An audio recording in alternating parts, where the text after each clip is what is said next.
Assalamu alaikum wa rahmatullahi ta'ala wa barakatuh, mes frères et sœurs. Nous nous retrouvons pour la suite des fondements du droit musulman, Ilm Usul al-Fiqh de Abd al-Wahhab Khalaf, rahimahullah, avec donc l'acte réprouvé, al-makrouh. Tout acte que le législateur ordonne d'éviter ou d'abandonner, sans pour autant le déclarer illicite, est un acte réprouvé.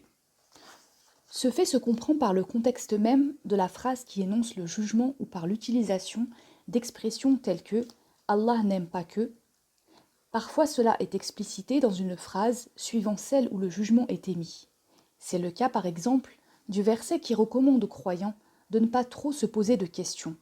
Dans la sourate 5, Al-Maïda, verset 101, « Évitez les questions à propos de choses qu'il serait fâcheux pour vous de trop approfondir. » Ou de cet autre qui les exhorte à arrêter tout commerce à l'heure de l'appel à la prière du Jumu'ah et jusqu'à la fin de celle-ci.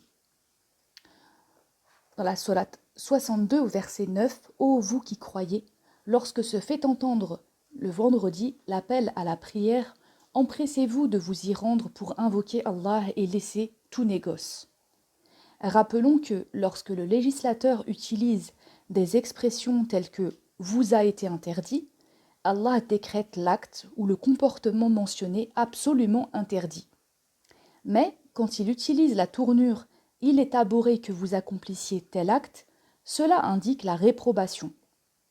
En l'absence de formulation explicite, on utilise d'autres indices comme la présence ou non de sanctions liées à l'accomplissement de l'acte pour déterminer si l'interdiction est catégorique ou s'il s'agit seulement de réprobation.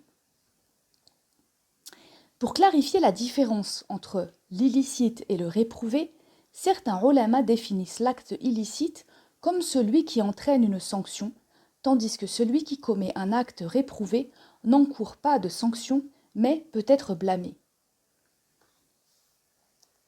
Dans la prochaine vidéo, Inch'Allah, nous verrons l'acte licite, al-mubah. Wassalamu alaikum wa rahmatullahi ta'ala wa barakatuh.